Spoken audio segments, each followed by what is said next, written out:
علامہ اسماعیل حقی نے حدیث لکھی، حضرت عائشہ صدیقہ رضی اللہ تعالیٰ عنہ فرماتی ہیں، تفسیر روح البیان میں موجود ہے، کہتی ہیں ایک دن حضور اچانک میرے ساتھ آرام فرماتے بستر سے اٹھے نکل گئے۔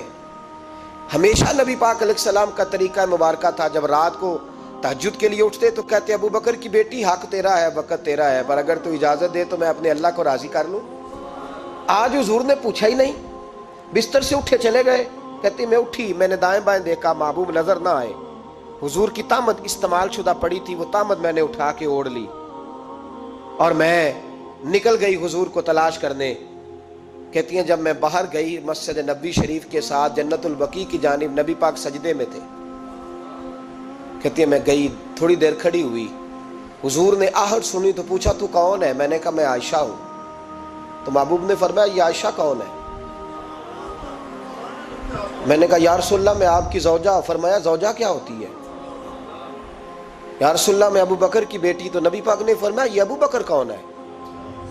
حضرت عائشہ کہتی ہیں میرا کلیجہ پھٹنے کو آیا، میں وہاں سے پریشان حال واپس آئی۔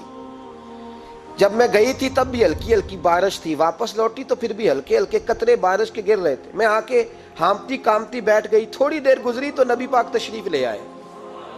تو حضور صلی اللہ تعالیٰ علیہ وسلم نے مجھے پریشان دیکھا تو کہا عائشہ کیا ہوا؟ کہا حضور آج وہ ہوا ہے جو کبھی نہیں ہوا۔ یا رسول اللہ میں پریشان ہو گئی۔ حضور عجیب بات ہے، میں گئی ہوں، آپ نے پوچھا کون ہے تو میں نے کہا میں عائشہ۔ کا عائشہ کون؟ آپ کی زوجہ۔ فرمایا زوجہ کون؟ ابو بکر کی بیٹی۔ کا ابو بکر کون؟ اور پھر حضور میں گئی ہوں تو میرے کپڑے بھیگ گئے، آپ آئے ہیں تو کپڑے خشک ہیں، سمجھ نہیں آئی۔ تو لفظ سنو حدیث کے، نبی پاک نے فرمایا عائشہ لی مع اللہ وقت، میرا اپنے اللہ کے ساتھ ایک وقت ہوتا ہے۔ کس کے ساتھ؟ آج میرا دوستوں کے ساتھ وقت ہے، آج میرا گھومنے کا وقت ہے، آج میرا خوش گپیوں کا وقت ہے، آج میرا سیاحت کا وقت ہے، آج میرا پکنک کا وقت ہے۔ میرے نبی پاک نے فرمایا لی مع اللہ وقت، عائشہ میرا اپنے اللہ کے ساتھ، میرا اپنے اللہ کے ساتھ ایک وقت ہوتا ہے۔ اس وقت نہ وہاں کوئی فرشتہ آ سکتا ہے، نہ کوئی نبی اور مرسل آ سکتا ہے۔ جب فرشتہ اور نبی نہیں آ سکتے تو عائشہ اور ابو بکر کیسے آ سکتے ہیں؟ تو کہا یا رسول اللہ پھر وہاں ہوتا کون ہے؟ تو حضور فرمانے لگے ایک میں ہوتا ہوں، دوسرا میرا رب ہوتا ہے، تیسرا کوئی موجود نہیں ہوتا۔ امت کو درس دیا ایک وقت 24 گھنٹوں میں ایسا لایا کر جس میں تو اپنے رب کو دکھڑے سنائے، جس میں تو دعائیں مانگے، جس میں تو عرض و نیاز کرے، جس میں تو اپنے گناہوں کی معافی چاہے۔ اعلیٰ حضرت کے والد گرامی سے کسی نے پوچھا مولانا نقی علی خان صاحب سے کہ حضرت جی فرعون 500 سال ہی حکومت کر گیا، 500 سال ہی حکومت کر گیا، اللہ کا مقابلہ کرنے والا پکا کافر بے ایمان۔ تو آپ فرمانے لگے ملا رومی کی وہ کتاب پڑھو مثنوی، جس میں انہوں نے لکھا ہے کہ جب ساری دنیا سو جاتی تھی تو فرعون اٹھ کے مصلے پہ بیٹھتا تھا، کہتا تھا یا اللہ معاف کر دے، رب تو ہی ہے، گناہگار بڑا ہوں پر مہربانی کر۔ روز معافیاں مانگتا تھا تو رب کریم کی قدرت نے مہلت دی کہ روز توبہ کرتا ہے، چلو ایک دن سچی بھی کاری جائے تو اچھا ہے۔ اللہ نے مہلت دی، اور میرے بھائی اگر تو روز رات مصلے پہ بیٹھے تو تجھے مہلت ملے، عذاب نہ آئے۔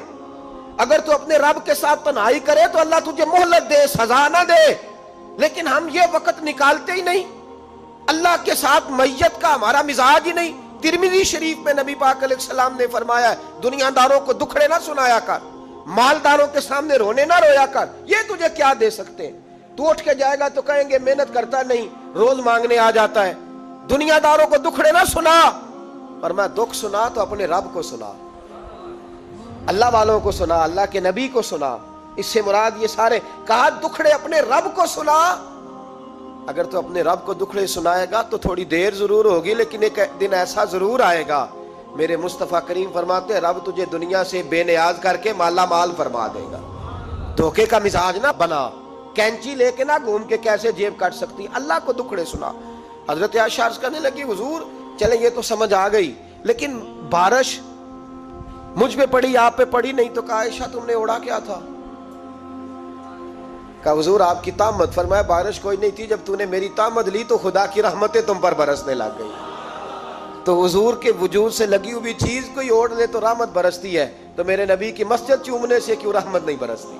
جالی چومنے سے کیوں نہیں برستی؟ جہاں جہاں حضور رکے، جہاں جہاں نبی پاک ٹھہرے، وہاں جانے سے کرم کیوں نہیں ہوتا؟